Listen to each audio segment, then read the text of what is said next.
Assalamu alaikum students. I welcome you all to Zavia Educational Services. My name is Ikra. आज हम जो बात discuss करेंगे that is an important component of English grammar. Basically when we talk about basics of English ना तो grammar plays a great deal.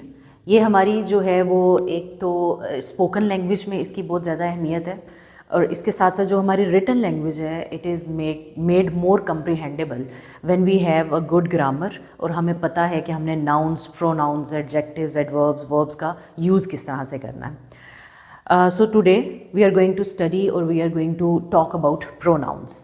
Basically pronouns important क्यों हैं? Because in English language subjects have a great role to play. जो हमारे subjects होते हैं they are actually the main of any sentence और हमारा जो पूरा सेंटेंस है वो रिवॉल्व करता है around those subjects. So for that purpose we go for a deep study of pronouns. Basically when we talk about the definition of pronoun तो हमें एक आइडिया है इस चीज़ का कि pronouns are those words which are used instead of और in place of nouns. For example अगर हमने कोई स्टेटमेंट एक बोला है कि Usman goes to school and यहाँ पर उसका एक एक्शन कंप्लीट हुआ, साथ में हमने उसका एक और एक्शन बताना है, तो वी विल से कि अगर हम इस तरह से बोले कि Usman comes back at 3 o'clock and goes to academy, तो वो रेपिटिशन ऑफ सब्जेक्ट या नेम्स से बचने के लिए हम जो सेकंड स्टेटमेंट है या सेकंड जो सेंटेंस है उसके अंदर लगा देंगे ही goes to school and returns at 3 o'clock and so on. So इससे हमारा जो एक पूरा स्ट्रक्चर है ये मोर प्रेजेंटेबल हो जाता है और हमारे पास जो रेपिटिशन ऑफ नेम्स है वो भी नहीं होता. ठीक है, तो ये जो वर्ड ही हमने लगाया ये हमारा प्रोनाउन आ जाता है. Now in order to understand and differentiate between the different forms of pronouns, let's just study its types और फिर हम देखते हैं कि हम किस तरह से इनको distinguish कर सकते हैं एक दूसरे से. Pronouns में अगर हम इसकी बात करें words used in place of nouns. Then we move towards its types. When we talk about types of pronouns, basically हमारे पास types of pronouns में वैसे तो there are a lot of types, we divide them in almost 8 or to 10 types of pronouns are there. लेकिन जो basic जिनकी हमने understanding करनी है, जो हमारी English structure में एक role play करती हैं, वो 5 हैं जिनको कि हमने understand करना है. सबसे पहले हमारी आ जाती है subjective pronoun,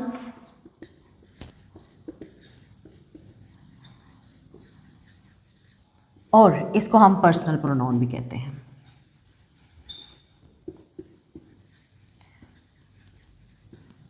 बेसिकली ये वाली जो टाइप है हमारे पास as the name indicates we are talking about persons. हमारे पास इंग्लिश लैंग्वेज में 3 तरह के पर्सन्स होते हैं. The first person is like me. If I am talking to somebody तो first person is me. My listener, जो मेरे सामने कोई बंदा है जिससे मैं बात कर रही हूँ, वो सेकेंड पर्सन है. And third person is the one जिसके बारे में बात हो रही है. वो यहाँ मौजूद हो सकता है, नहीं भी हो सकता, उसको हम रेफ़र कर रहे हैं तो वो हमारा थर्ड पर्सन हो जाएगा. 3 तरह के पर्सन्स हैं और इनमें सिंगुलर और प्लूरल फॉर्म्स इनकी अलग अलग से हैं. अब ये जो पर्सन्स हैं हमारे, ये जो बेसिक इंग्लिश में हम यूज़ करते हैं, basically they are personal pronouns और इनको सब्जेक्टिव प्रोनाउंस भी कहते हैं because mostly they are subjects of any sentence. Subject हमारे पास सेंटेंस का वो होता है that is performing a particular action और a verb on a subject. तो इसको हम डिवाइड करेंगे और इसको अंडरस्टैंड करने के लिए we make a table.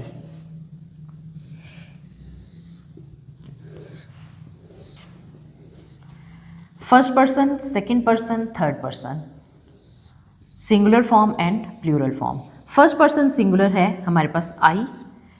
First person plural हमारे पास आ जाता है we. Second person singular is you. Second person plural is again you. Because you में जब हम मुखातिब होते हैं तो वेदर इट इज़ 1 पर्सन और मोर देन 1 पर्सन हम वर्ड यू यूज़ करते हैं. उसके बाद हमारे पास थर्ड पर्सन सिंगुलर में आ जाता है ही, शी, इट, और थर्ड पर्सन प्लूरल में हमारे पास आ जाता है they. So these are basically the subjects और the personal pronouns that are used in English language. Second type of pronouns is objective pronouns. अब यहाँ पे ऑब्जेक्टिव प्रोनाउंस को हम किस तरह से अंडरस्टैंड करेंगे?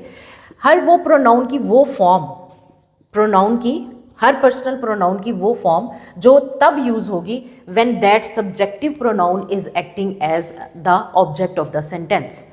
एक जो मैंने बात कही इसको हम अंडरस्टैंड ज़्यादा अच्छे तरीके से इस तरह कर सकते हैं कि we have a structure of a sentence in English language ना, जहाँ पे हम कहते हैं कि देयर इज़ अ सब्जेक्ट, वो एक वर्ब को परफॉर्म करता है किसी ऑब्जेक्ट के ऊपर। जब ये सब्जेक्ट ऑब्जेक्ट की जगह चला जाएगा, ऑब्जेक्ट सब्जेक्ट की जगह चला जाएगा, as we do in our voices, active और पैसिव वॉइस में जो हम करते हैं, तो जब वो सब्जेक्ट ऑब्जेक्ट की जगह जाएगा तो उसकी जो फॉर्म है वो ऑब्जेक्टिव फॉर्म हो जाएगी। होगा वो वही सब्जेक्ट लेकिन उसकी जो फॉर्म है वो ऑब्जेक्टिव फॉर्म हो जाएगी। और इस ऑल्टरेशन की वजह से या इस चेंजिंग ऑफ प्लेस की वजह से हमने यहाँ पर एक और टेबल बना लिया, क्योंकि यहाँ पे अब उसकी फॉर्म बदल गई। अब हमने यही सारे पर्सनल प्रोनाउंस का ऑब्जेक्टिव जो फॉर्म है या ऑब्जेक्टिव प्रोनाउंस जो हैं उनको हमने देखना है कि वो क्या हो सकते हैं। इनको हम रट्टा नहीं लगाएं, स्टूडेंट्स मोस्टली इसलिए कंफ्यूज हो जाते हैं because they try to learn. आप थोड़ा सा इसका कॉन्सेप्ट समझ लें।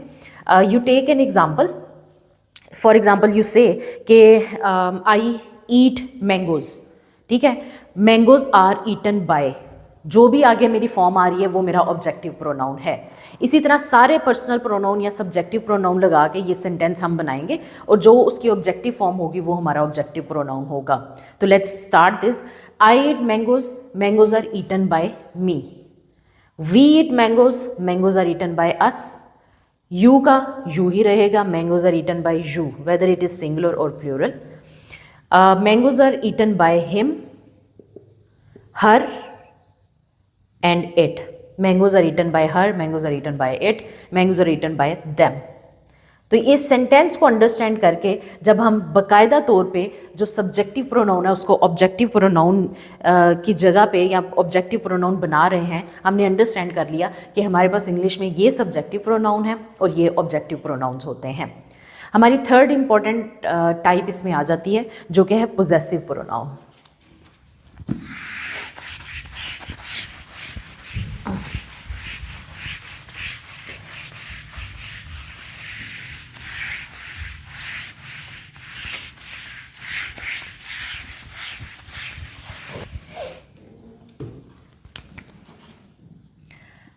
जी, थर्ड टाइप में हम कहेंगे पोजेसिव प्रोनाउन।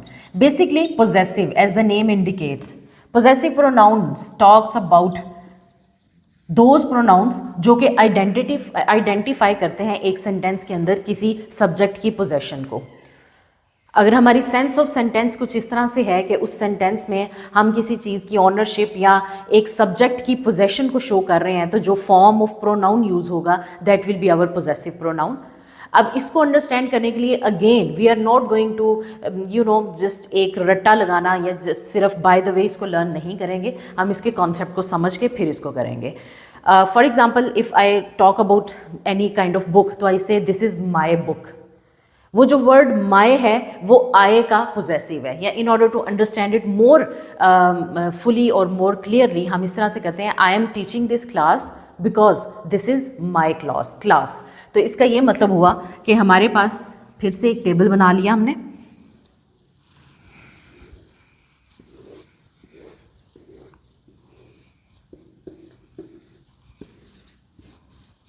आई से बन गया my, we are teaching this class because this is our class. You से योर बन गया, अगेन यू से योर आ गया। He is teaching this class because this is his class. She is teaching this class because this is her class. It is teaching this class because this is its class. ठीक है? They are teaching this class because this is their class. तो हमने इस तरह से जो है वो अंडरस्टैंड करके सेंटेंस में पुट करके हमने ये फॉर्म समझ ली। इससे पहले सब्जेक्टिव प्रोनाउन, वहाँ से हमने ऑनवर्ड बाकी सारी फॉर्म्स निकाली, उसका ही ऑब्जेक्टिव बनाया, वहीं से ही हमने जो है एक पोजेसिव प्रोनाउन बना लिया। अब हमारे पास इंग्लिश में अक्सर जगहों पे ऐसे होता है कि हमें पोजेसिव प्रोनाउन का पैसिव बनाना पड़ता है, बिकॉज अक्सर हमारे पास कुछ ऐसे हमारे सेंटेंसेस होते हैं जो कि जिनकी जो वॉइस है एक्टिव वॉइस में वही चूँकि पोजेशन को शो कर रही होती है, तो हम ओरिजिनल जो सेंटेंस है वहाँ पर यूज़ ही पोजेसिव कर रहे होते हैं। जब कभी हमें उनका पैसिव वॉइस बनाना पड़े तो फिर वी आर ब्लैंक कि अब ये पोजेसिव प्रोनाउन का पैसिव वॉइस बनाना है तो इसका ऑब्जेक्टिव प्रोनाउन हम क्या बनाएंगे। मेरे कहने का मतलब ये है कि एक तो हमारे पास सब्जेक्टिव आ गया उसी की ऑब्जेक्टिव फॉर्म आ गई।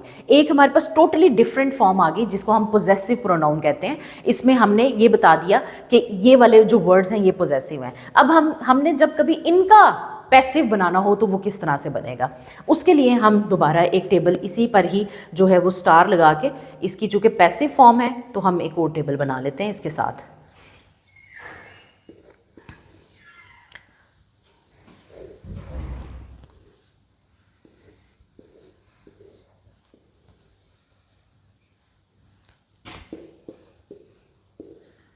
इसको हम अंडरस्टैंड करेंगे एक सेंटेंस के थ्रू, ठीक है। मैं यहाँ पे कहती हूँ this is my book, this book is mine.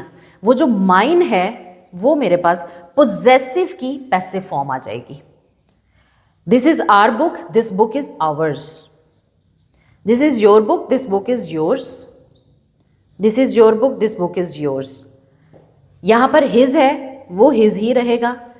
This is hers book, this is its book, its का इट्स ही रहेगा। This is their, this book is theirs, ठीक है ना। तो यहाँ पे हमने क्या किया, और एक और चीज़ याद रखिएगा, जो हमारे पास पोजेसिव प्रोनाउन में जिसमें ऑलरेडी एस मौजूद था वहाँ हमें दोबारा एस लगाने की ज़रूरत नहीं पड़ी। बाकियों के हमने जो है वो पैसिव फॉर्म बना ली पोजेसिव प्रोनाउन की। तो ये 4 हमारे पास फॉर्म्स अलग अलग आ गई हैं जिनको कि हमने कंफ्यूज नहीं करना। एक हमारे पास आई थी, एक उसका ऑब्जेक्टिव था मी, एक हमारे पास पोजेसिव था माय, एक उसका पैसिव था माइन, ठीक है। तो हमने इन चीज़ों को आइडेंटिफाई करके रखना है। उसके बाद नेक्स्ट एक इंपॉर्टेंट टाइप है जिसके बारे में हम देख लेते हैं।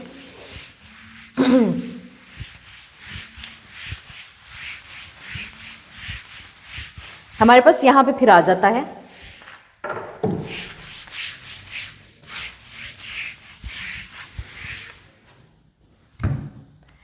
Reflexive pronouns. अब ये एक बहुत इंपॉर्टेंट टाइप है बिकॉज इसका यूज़ जो है इसमें मोस्टली स्टूडेंट्स थोड़ा सा कन्फ्यूजन पैदा करते हैं। रिफ्लेक्सिव, ठीक है, अ काइंड ऑफ रिफ्लेक्शन, हम इस तरह से कह सकते हैं, जहाँ पर हमें एक रिफ्लेक्स मिलता है।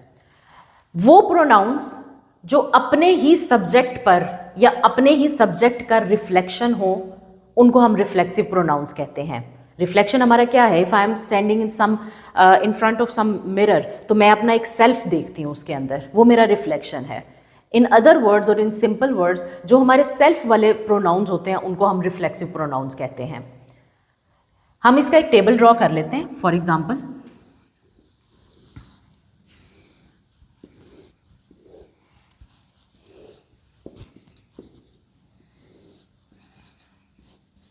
आई तो उसका होगा myself, we ourselves, क्योंकि जो हमारा प्लूरल है उसमें सेल्स आ जाएगा। यू से योर सेल्फ होगा और एक हो जाएगा योर सेल्स, ठीक है। ही से हो जाएगा हिम सेल्फ, शी से हो जाएगा हर सेल्फ और इट से हो जाएगा इट सेल्फ, दे से हो जाएगा देम सेल्स। ठीक हो गया। तो इस तरह से हमारा जो है वो रिफ्लेक्सिव प्रोनाउन बन जाता है। अब यहां पर मैंने क्या कहा कि रिफ्लेक्सिव प्रोनाउन वो हैं they are reflecting back on their subject, ठीक है, ऑन देयर स्पेसिफिक सब्जेक्ट जिसके वो रिफ्लेक्शन है। अब माई सेल्फ है तो ये रिफ्लेक्ट बैक करेगा एक सेंटेंस के अंदर आई के ऊपर।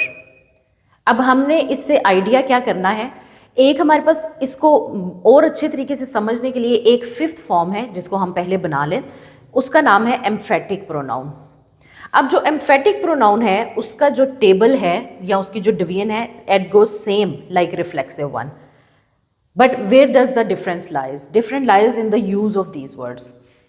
अब मैं एक एग्जाम्पल लिखती हूँ। For example, if I say she studies